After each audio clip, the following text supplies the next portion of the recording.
Começa agora Estudos das Obras de Emmanuel, um programa que estuda os textos do Espírito Emmanuel, psicografados por Francisco Cândido Xavier. Apresentação: Roberto Vitorino. Olá, amigo e amiga ouvinte. Olá você, seguidor nas nossas redes sociais. Estamos iniciando mais um estudo das mensagens do Espírito Emmanuel, psicografia de Chico Xavier, publicadas na coleção Fonte Viva das edições da Federação Espírita Brasileira. Esse nosso programa ele é gravado, mas você pode se comunicar conosco enviando as suas dúvidas, as suas perguntas, sugestões, reclamações, qualquer contato, através dos nossos canais, pelo telefone 21 3386 1400, WhatsApp 21 984867633 ou por e-mail estudodeemmanuel@radioriodejaneiro.am.br. E nós então vamos aguardar o seu contato. Nós temos reprises às terças-feiras, às 2h30 da madrugada. Nos domingos, às 20h50, 10:50 da noite. No nosso site, radioriodejaneiro.digital, os 4 últimos programas estão disponíveis. E no YouTube, Rádio Rio de Janeiro, na playlist, todos os programas gravados. E hoje nós vamos estudar a mensagem número 134 do livro Vinha de Luz, que será lido pelo nosso conselheiro, nosso irmão João Nogueira. Do livro Vinha de Luz, autoria de Emmanuel, psicografia de Chico Xavier, Alfaias. Emmanuel se baseia no Evangelho de Jesus segundo Lucas, capítulo 17, versículo 31, quando Jesus diz: naquele dia, quem estiver no telhado, tendo as suas alfaias em casa, não desça a tomá-las. E comenta Emmanuel: a palavra do Mestre não deixa margem a hesitações. Naturalmente, todo aprendiz vive na organização que lhe é própria. Cada qual permanece em casa, isto é, na criação individual ou no campo de testemunho a que o Senhor o conduziu. Geralmente, porém, jamais está sozinho. Reduzido ou extenso, há sempre um séquito de afeições a acompanhá-lo. Muita vez, contudo, a companheira, o pai e o filho não conseguem mover-se além das zonas inferiores de compreensão, quando o discípulo, pelos nobres esforços despendidos, se equilibra vitorioso na parte mais alta do entendimento. Chegados a semelhante situação, muitos trabalhadores aplicados experimentam dificuldades de vulto, não sabem separar as alfaias de adorno dos vasos essenciais, as frivolidades dos deveres justos e sofrem dolorosos abalos no coração. Indispensável se precatem contra esse perigo comum. Cumpra-se a obrigação sagrada, atenda-se antes de tudo ao programa da vontade divina, exemplifique-se a fraternidade e a tolerância, acendendo-se a lâmpada do esforço próprio, mas que se não prejudique o serviço divino da ascensão por receio aos melindres pessoais e às convenções puramente exteriores. Um lar não vive simplesmente em razão das alfaias que o povoam transitoriamente, e sim pelos fundamentos espirituais que lhe construíram as bases. Um homem não será superior porque satisfaça opiniões passageiras, mas sim porque sabe cumprir em tudo os desígnios de Deus.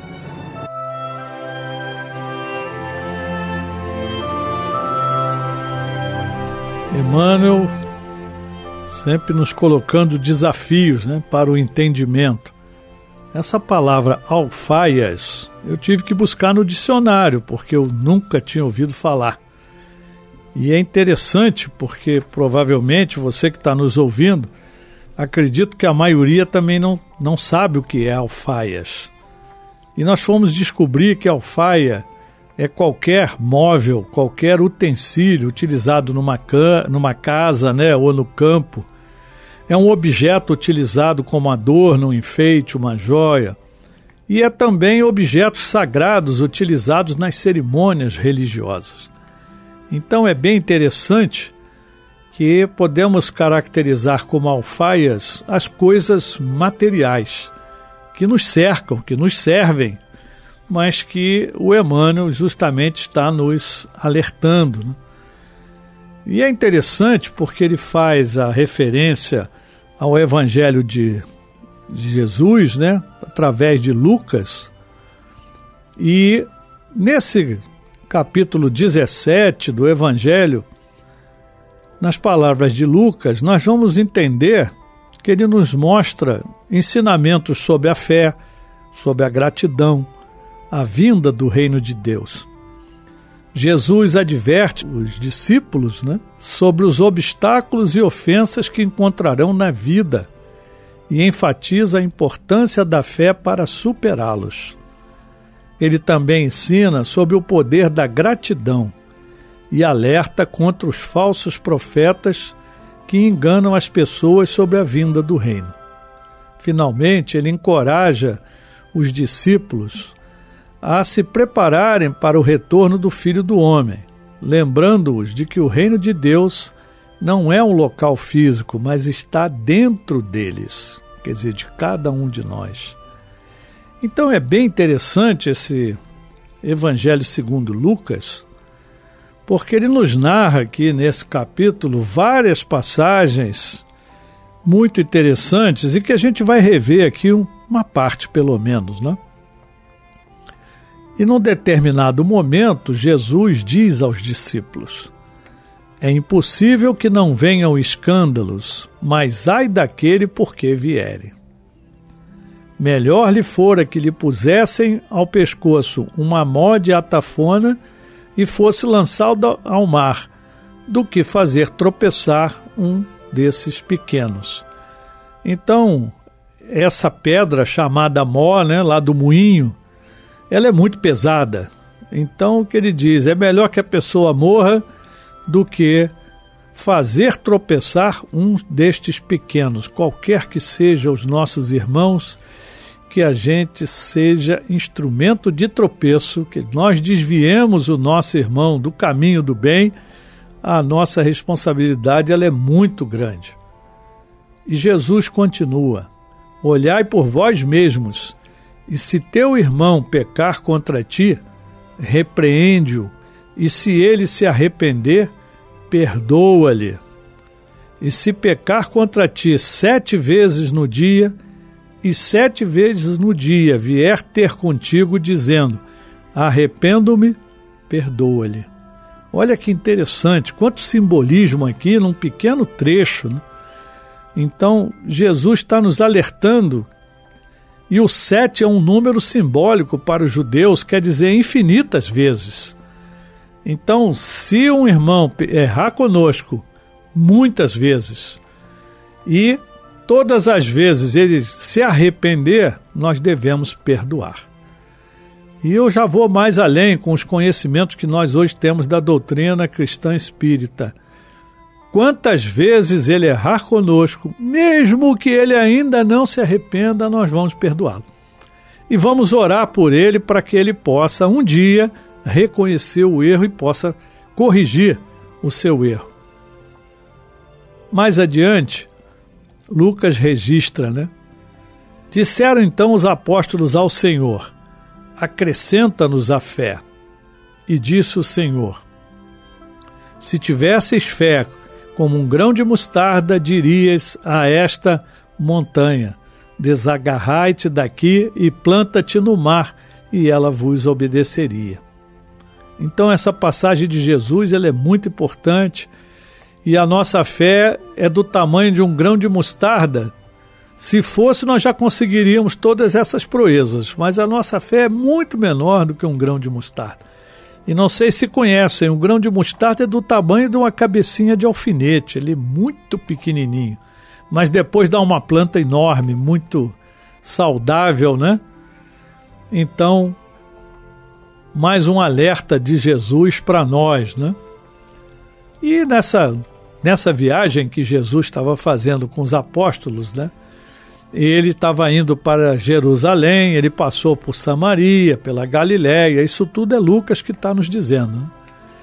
E entrando numa certa aldeia, vieram ao seu encontro 10 homens leprosos, que os quais pararam de longe e levantaram a voz dizendo: Jesus, mestre, tem misericórdia de nós. E ele, vendo-os, disse-lhes: Ide e mostrai-vos aos sacerdotes. E aconteceu que, indo eles, ficaram limpos. Então Jesus os curou à distância. Olha o poder, né?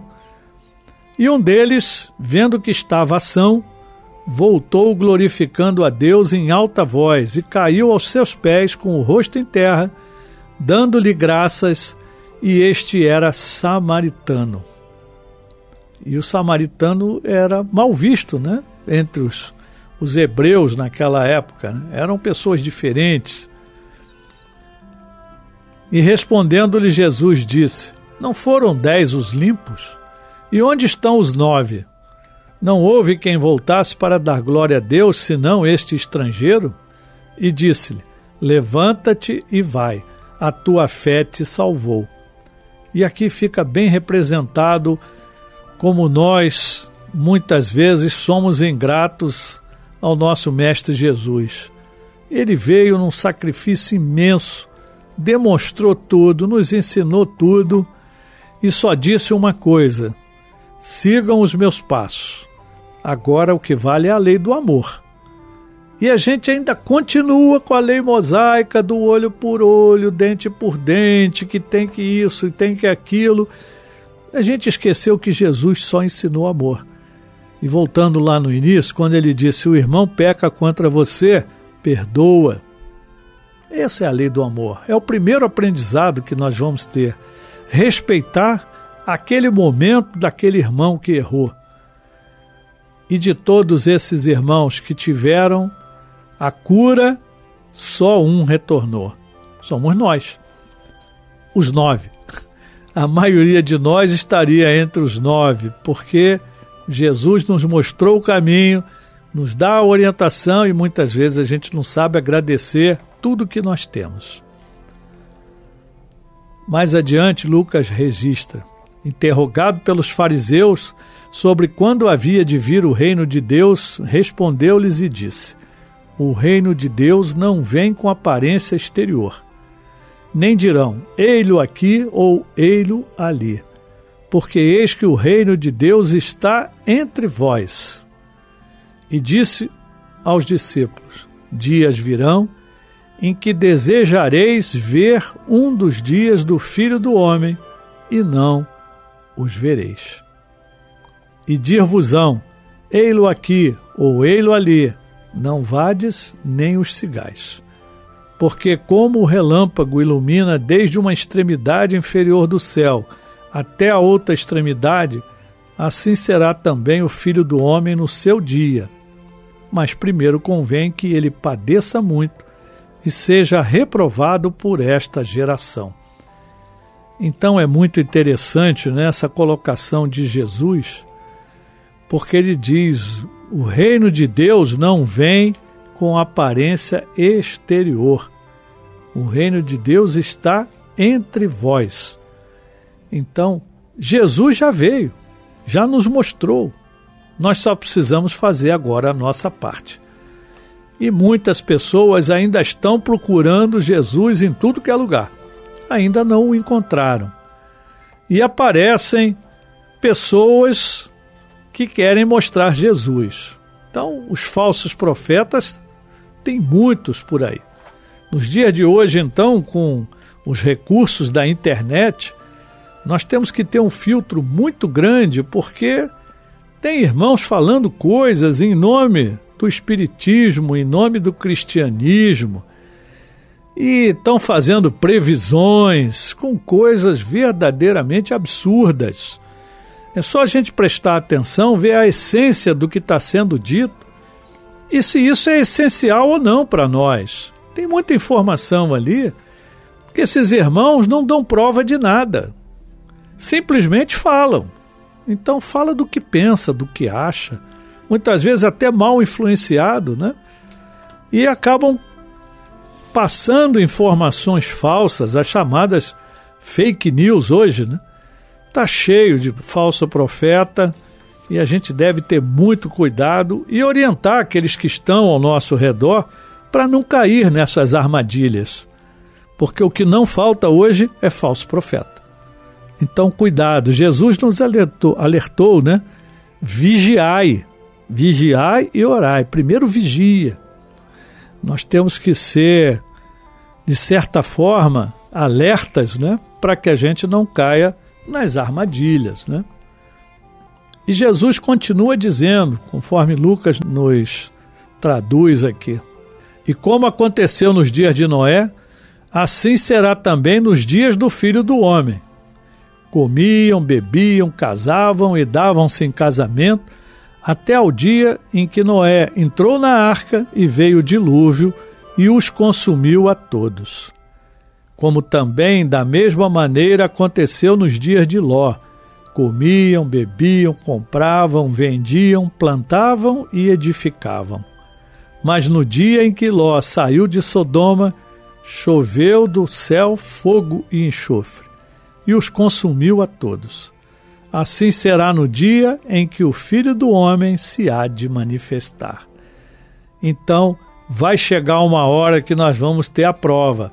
Larga suas alfaias, larga tudo que é material e cuida do espírito, porque o espírito Jesus vai resgatar. O restante vai queimar no fogo, né? No enxofre, como aconteceu. Ou vai ser invadido pela água, né? Levando aqui o exemplo de Noé. Então tá cheio aí de falso profeta dizendo que a terra vai acabar, que o mar vai invadir, que vai tomar conta e tal. Poderá acontecer. Já aconteceu antes, um dilúvio, poderá acontecer de novo. E quem é que tem que preocupar-se? Todos nós. Então, não é ficar preocupado se vai acontecer ou não, mas estar preparado para quando acontecer, o Filho do Homem, Jesus, vai se manifestar e vai nos resgatar um a um. Ninguém vai ficar para trás. Ele não disse que nós somos as suas ovelhas bem-amadas? Então, na continuidade, naquele dia, quem estiver no telhado tem as suas alfaias em casa, não desça a tomá-las. E da mesma sorte, o que estiver no campo não volte para trás. Lembrai-vos da mulher de Ló. Qualquer que procurar salvar a sua vida, perdê-la-á. E qualquer que a perder, salvá-la-á. Digo-vos que naquela noite estarão dois numa cama. Um será tomado e outro será deixado. Duas estarão juntas moendo. Uma será tomada e outra será deixada. Dois estarão no campo. Um será tomado e o outro será deixado. E respondendo, disseram-lhes: Onde, Senhor? E ele lhes disse: Onde estiver o corpo, aí se ajuntarão as águias. A águia aqui como um símbolo de rapina. Então, aqui nós estamos sendo alertados de que o que importa é o espírito. Ninguém tem que olhar para trás, ninguém tem que voltar para pegar nada, porque na vida espiritual a gente não precisa levar nada daqui. Nós só vamos levar as nossas boas obras, o nosso pensamento, tudo aquilo que nós fizermos pelo bem. Isso será levado em conta e a nossa consciência vai registrar. As coisas materiais, vamos ter outras oportunidades depois, quando for necessário. Jesus vai nos permitir voltar para este planeta ou para qualquer outro planeta, para onde Ele designar, e a fé que nós temos, a certeza mesmo, é que o que for melhor para nós vai acontecer. E muitas pessoas ficam preocupadas, o tipo de morte da pessoa, uma morte trágica, né? Grandes acidentes, muitas pessoas desencarnando simultaneamente. Não importa a maneira como se desencarna, importa como nós chegamos do outro lado. Então, desencarnar todos iremos, e não é o ato de desencarne que vai caracterizar a nossa progressão espiritual, mas sim como é que realmente nós construímos a nossa paz espiritual e estaremos chegando no mundo espiritual, retornando, né? E Emmanuel nos deixa claro, com essas orientações de Jesus, né, registradas em Lucas, o Emmanuel nos diz: a palavra do mestre não deixa margens a hesitações. Então ninguém tem que balançar, temos que confiar. E Emmanuel nos lembra, né, que nós temos uma vida em organização, cada um de nós tem a sua criação individual e no campo do testemunho que o Senhor nos conduziu. Então nós temos o nosso ambiente familiar, nós temos o ambiente do trabalho, nós temos o ambiente do templo que nós frequentamos, enfim, a sociedade onde vivemos, né? Mas geralmente jamais nós estamos sozinhos. E Emmanuel nos lembra, podem ser muitos, podem ser poucos, mas existem muitas pessoas com afeições por nós a nos acompanhar.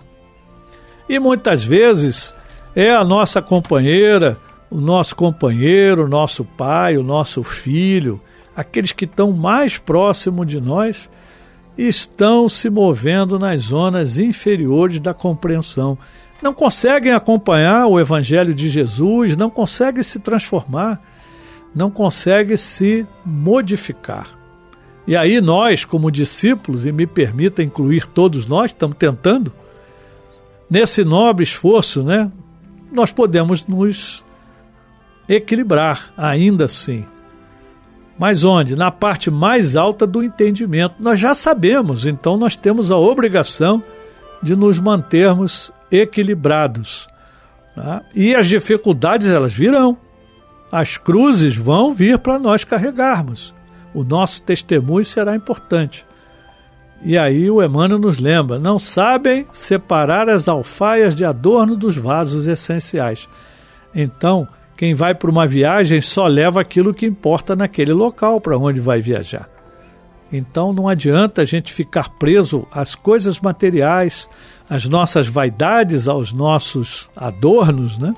Às nossas posses, que na verdade são só empréstimos, mas nós temos que seguir em frente. E o Emmanuel nos lembra que nós devemos nos precatar, né? Nos cuidar contra o perigo comum. Que nós devemos buscar a obrigação sagrada de, antes de tudo, atender à vontade divina. O programa que ele nos colocou aqui para realizar. E ele diz, exemplifique-se a fraternidade e a tolerância. Então nós temos que ser fraternos uns com os outros e temos que ser tolerantes com aqueles nossos irmãos que ainda não conseguem. E lembrar que um dia nós fomos igual, e talvez até muito pior, mas fomos resgatados pelo exemplo de Jesus, por nossos irmãos que foram à nossa frente, que nos orientaram, nos deram exemplos. Então nós devemos acender a lâmpada do nosso esforço próprio. Devemos fazer luz, e essa luz que nós fazemos é para cada vez a gente poder iluminar mais aquele que está em volta e podermos aumentar a nossa luz. E nós não devemos deixar de fazer nada disso com receio aos melindres, o que os outros vão pensar. Não importa, né? As convenções, mas não vai ficar bem, as pessoas vão falar, vão me criticar, não importa. Quem é mais importante? Nós vamos ficar preocupados em mostrar as nossas chagas para os nossos irmãos? Não, nós temos que agradecer a Jesus que nos ensinou uma maneira de nos livrarmos dessas chagas. E nós temos que agradar a Deus, agradar a Jesus, para mostrar a nossa gratidão. Então, num lar, não vive simplesmente em razão das suas alfaias que o povoam transitoriamente. mas nós temos a obrigação de, sim, pelos fundamentos espirituais que construíram essa base. Por isso fazemos o Evangelho no Lar, para dar essa base. Um homem não será superior porque satisfaça as opiniões passageiras, mas sim porque sabe cumprir em tudo os desígnios de Deus. Então, esse é o nosso alerta que o Emmanuel nos traz, trazendo aqui a experiência através de Lucas e as palavras do próprio Mestre, de que nós temos uma missão a cumprir e que nós devemos olhar sempre para o mundo espiritual e não nos preocuparmos com o mundo material demasiadamente, apenas o estritamente necessário para que a gente possa seguir na caminhada na nossa paz de consciência. Meus irmãos, muita paz. A Rádio Rio de Janeiro apresentou Estudo das Obras de Emmanuel, um programa que estuda os textos do Espírito Emmanuel, psicografados por Francisco Cândido Xavier.